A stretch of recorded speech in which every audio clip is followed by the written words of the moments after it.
नमस्कार. तुमच्या सर्वांचं खूप खूप स्वागत करते आहे आणखी एका माहितीपूर्ण व्हिडिओमध्ये.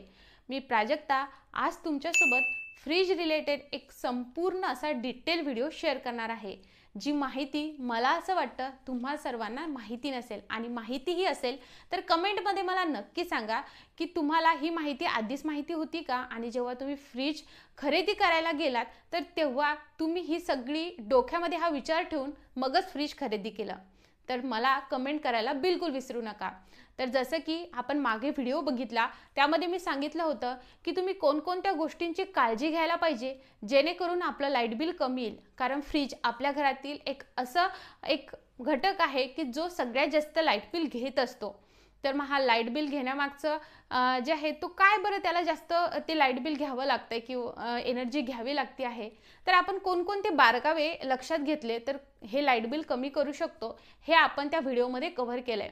पण मी त्या व्हिडिओमध्ये सांगितलं होतं की मी तुम्हाला फ्रीज रिलेटेड तुम्ही किती स्टारचं फ्रीज घेतलं पाहिजे आणि त्याच्यामध्ये काय रिझन आहे हे सांगणार आहे. तर तोच व्हिडिओ मी घेऊन आली आहे. तर चला कोणताही उशीर न करता आजच्या व्हिडिओला सुरुवात करूयात. तर व्हिडिओ खूप इंटरेस्टिंग होणार आहे त्यामुळे आता सबस्क्राईब करा. तर जसं की आपण फ्रीज घेतो तर बऱ्याचदा त्यावरती रेटिंग असतं. तुम्ही जे आहे बघितलं असेल 1 स्टार 2 स्टार 3 स्टार 4 स्टार किंवा 5 स्टार. आता जसे स्टार वाढत गेले तसं फ्रीजचा प्राइस हा वाढत असतो. जसं की ॲज कम्पेअर 2 स्टार 1 स्टारचे फ्रीज हे कमी असतात, त्यांचा रेट कमी असतो ॲज कम्पेअर टू 4 स्टार आणि 5 स्टारचा. तर मग आपण काय करतोय, आपल्याला जास्त इन्फॉर्मेशन नसते त्यामुळे आपण जो फ्रीज कमी किमतीचा त्याला जास्त प्रिफरन्स देत असतो, कारण आपल्याला कुठेतरी माहिती नसते. आणि या कारणामुळे काय होतं की आपलं लाईट बिल हे जास्त येतं. बरंचदा तुम्ही असं ऐकलं असेल की 4 स्टार आणि 5 स्टारचे जे काही फ्रीज असतात ते जर तुम्ही वापरले तर त्याने लाईट बिल खूप कमी येतं. तर खरंच लाईट बिल कमी येतं का? आणि 1 स्टार आणि 2 स्टार फ्रीज जरी आपण घेतलं तर हे जो काही ओव्हरऑल पूर्ण फ्रीजसाठीचा खर्च आहे तो एकसारखाच लागेल का? हे सगळं गणित आज मी या व्हिडिओमध्ये तुम्हाला सांगणार आहे आणि हे तुमचं गणित, हे डोक्यामधलं जे गणित आहे ते सुद्धा सोडवणार आहे. तर काय करायचं आहे, जेव्हाही तुम्ही फ्रीज घेत आहात आपण काय करतो, एक ठराविक बजेट घेऊन जात असतो. मग तिथे गेल्यानंतर ज्याही कंपनीचा आपल्याला फ्रीज घ्यायचा आहे त्या कंपनीचं फ्रीज आपण वेगवेगळे खरं तर मॉडेल्स बघत असतो, वेगवेगळ्या कंपनीज बघत असतो आणि जो काही सांगणारा असतो तो सुद्धा आपल्याला व्यवस्थित सांगतो की याला जे आहे हा एनर्जी सेवर आहे हा नाही. पण आपल्या डोक्यामध्ये आपलं बजेट असतं आणि कुठेतरी आपल्या बजेटमध्ये जो फ्रीज बसतोय आपण तोच घेत असतो. आता तुम्ही बघू शकता माझ्याकडे सुद्धा 2 स्टार रेटिंगचा हा सॅमसंगचा फ्रीज आहे आणि तुम्ही बघितलं असेल की हे जे काही रेटिंग असतं त्याच्या खालीच लिहिलेलं असतं की पर इयर हे किती बरं जे आहे युनिट घेणार आहे. तर साधारणतः या फ्रीजवरती लिहिलेलं आहे की हे 2 स्टारचं आहे तर साधारणतः 243 पर युनिट हे पर इयर घेणार आहे. ठीक आहे. तर अशाच पद्धतीने आपण डिटेलमध्ये बघणार आहोत की 1 स्टार ते 5 स्टार जे फ्रीज असतात ते ॲक्च्युअल किती रेटिंग घेतात, म्हणजे यांना जे आहे किती खर्च लागू शकतो, वर्षभराचे किती आपले पैसे जाऊ शकतात ते आता सगळ्यात पहिले जाणून घेऊया. तर मी तुम्हाला स्क्रीनवरती दाखवते, तुम्ही व्यवस्थितरित्या बघा. तर मी इकडे नोट डाऊन सुद्धा केलेले आहे, सो माझं काहीही चुकू नये म्हणून मला तुम्हाला करेक्ट इन्फॉर्मेशन द्यायची आहे. त्यामुळे मी जे आहे याच्यामध्ये सुद्धा बघणार आहे आणि तुम्हाला सांगणार आहे. ठीक आहे. तर सगळ्यात पहिले आपण घेऊयात 1 स्टार. 1 स्टारचं आपण ओव्हरऑल घेऊयात की 487 युनिट्स असतील पर इयरचे. ठीक आहे. आता बघा हे कमी जास्त होऊ शकतात, वेगवेगळे कंपनी असतात, आपण फक्त एक ओव्हरऑल घेतलेलं आहे. ठीक आहे. 487 पर युनिट्स. आता साधारणतः आपण मानूयात की एका युनिटचे 5 रुपये आहेत, तर मग 487 × 5 किती होतात 2435. ठीक आहे. आता अशाच पद्धतीने आपण वेगवेगळे काढून घेऊयात. लाईक 2 स्टारचं असेल तर त्याने समजा साधारणतः घेतलेला आहे 389 युनिट्स पर इयर. ठीक आहे. त्याचं कॅल्क्युलेशन सेम कॅल्क्युलेशन राहील तुम्हाला, आपण फक्त एक युनिटचं 5 रुपये असं घेऊन चालतो आहे. ठीक आहे. कमी जास्त होईल युनिट्स, आता काय रेट आहे त्यानुसार तुम्ही कॅल्क्युलेट करू शकता. तर आता इथे आपण 5 कॅल्क्युलेट केलं एक युनिट, त्या हिशोबाने तुम्हाला कॅल्क्युलेशन करायचं आहे. तर आता 2 स्टारचे आपण 389 घेतलेले आहे तर त्याने किती होतात 1945. त्याच पद्धतीने 3 स्टार रेटिंगचे आहेत 311 युनिट्स पर इयर तर त्याचे होतात 1555. ओके. त्यानंतर 4 स्टारचा आहे 249 पर युनिट. ठीक आहे. मीन्स युनिट पर इयर आणि त्याचं कॅल्क्युलेशन होतं 1245 आणि 5 स्टारचं आहे फक्त 149 युनिट्स पर इयर आणि त्याला लागतात साधारणतः 745. म्हणजे आता आपण म्हणूयात 5 स्टार ते 1 स्टारपर्यंत, म्हणजे 5 स्टारचं जर फ्रीज घेतलं तर साधारणतः आपल्याला 750 रुपये लागत आहेत वर्षभराच्या बिलासाठी आणि जे 1 स्टारचं घेतलेलं आहे त्यासाठी आपल्याला लागत आहेत साधारणतः घेऊयात आपण 2500 रुपये. तर आता तुम्हाला हा डिफरन्स समजला असेल की 1 स्टार ते 5 स्टारचे जे काही फ्रीज असतात त्यामध्ये लाईट बिल कसं कमी होतं. तर अशा पद्धतीने कमी होतं. त्यामध्ये सांगितलं जातं की 5 स्टार असेल तर मग जे लाईट बिल येतं ते म्हणजे जो काही लाईट तो वापरत असतो, फ्रीज वापरत असतं, ते तो कमी घेत असतो. हे आता मी तुम्हाला प्रॅक्टिकली विथ कॅल्क्युलेशन दाखवलेलं आहे. आता बरं हे सगळं मी सांगितलंय पण हे खरंच असतं का?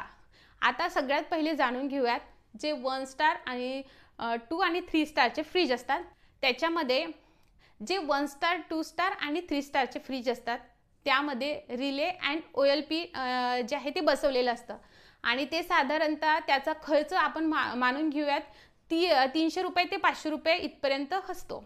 आता काही काही कंपन्यांमध्ये 3 स्टारमध्ये सुद्धा जे 4 आणि 5 स्टारमध्ये बोर्ड बसवलेलं असतं त्यानुसार असतं. आता बघा 4 स्टार आणि 5 स्टार या जे काही फ्रीज असतं त्यामध्ये PCB बोर्ड हे बसवलेलं असतं.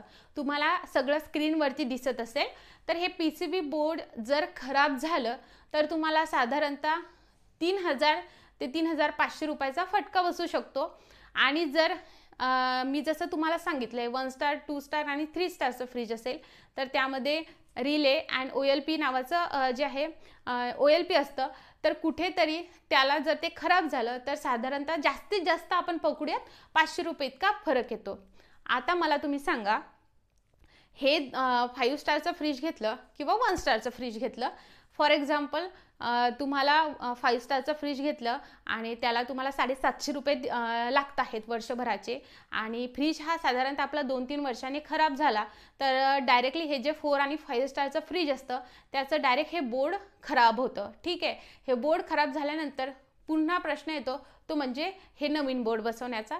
तर साधारणतः 3500 ते 3000 इतका जे आहे पैसे त्याला लागतात. आता याला लाईट बिलला साधारणतः 750 रुपये लागत आहे, याला 3000 रुपये लागत आहे. तर कॅल्क्युलेशन कुठेतरी तेवढंच येतं. कसं 1 स्टारचं 2 स्टारचं आणि 5 स्टारचं घेतलं तर.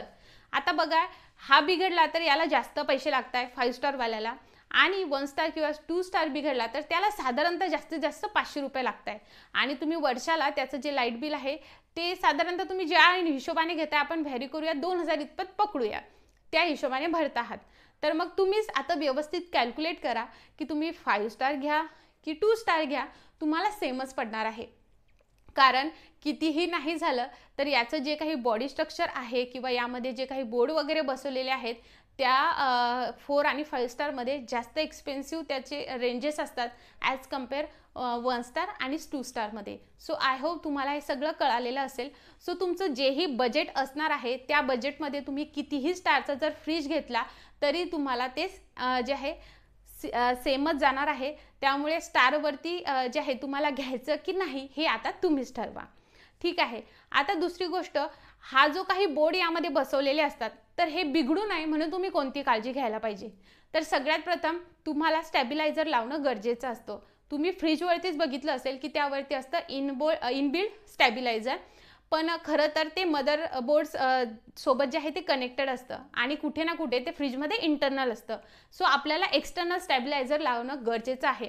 कारण बऱ्याचदा असं होते की लाईन कमी जास्त होते किंवा लाईन मध्येच जाते तर तो फ्रीजवरती डायरेक्ट त्याचा परिणाम होऊ नये म्हणून आपल्याला स्टॅबिलायझर घेणं खूप गरजेचं असतं. सो स्टॅबिलायझर कुठे ना कुठे जर आपण लावलं आपल्या फ्रीजला तर ही जी खराब होण्याची फ्रीजची फ्रिक्वेन्सी असते ती कुठेतरी कमी होते किंवा खराबच होऊ शकणार नाही जर तुम्ही व्यवस्थितरित्या फ्रीज वापरला तर. सो ह्या सगळ्या गोष्टी असतात, हे सगळे कॅल्क्युलेशन असतात. त्यामुळे तुम्ही नक्की फ्रीजला स्टॅबिलायझर लावा जेणेकरून तुमचं लाईट बिल तर कमी येईलच, ज्याही स्टारचं असेल किंवा ज्या स्टारचं तुम्ही घेतलं त्यानुसार येईलच, पण कुठेतरी हा जो एक्स्ट्राचा आपला पैसा आहे बिघडल्यानंतर त्याला जे पैसा आपल्याला लावायचा आहे तो कुठेतरी आपल्याला कमी लागेल. सो या पद्धतीने तुम्ही तुमचं फ्रीज हे जेव्हा तुम्हाला खरेदी करायचं आहे तेव्हा घेऊ शकता. आणि खरेदी करण्याच्या आधी ह्या गोष्टी नक्की तुमच्या डोक्यामध्ये ठेवा. मी जे कॅल्क्युलेशन तुम्हाला सांगितलं आहे, आय होप तुम्हाला ते कॅल्क्युलेशन जे आहे ते समजलं असणार. नसेल समजलं तर तुम्ही पुन्हा तिथे क्लिक करून पुन्हा ते कॅल्क्युलेशनचा पार्ट बघू शकता. सो हा व्हिडिओ तुम्हाला कसा वाटला मला कमेंट करून नक्की सांगा. आणि हा व्हिडिओ बनवण्यासाठी मी सुद्धा जे आहे भरपूर अभ्यास केलेला आहे. सो प्लीज तुम्हाला थोडाही माझे एफर्ट्स आवडले असेल तर लाईक करायला बिलकुल विसरू नका. सो मंडळी, भेटूयात पुढच्या व्हिडिओमध्ये. हा व्हिडिओ बघितल्याबद्दल खूप खूप आभार.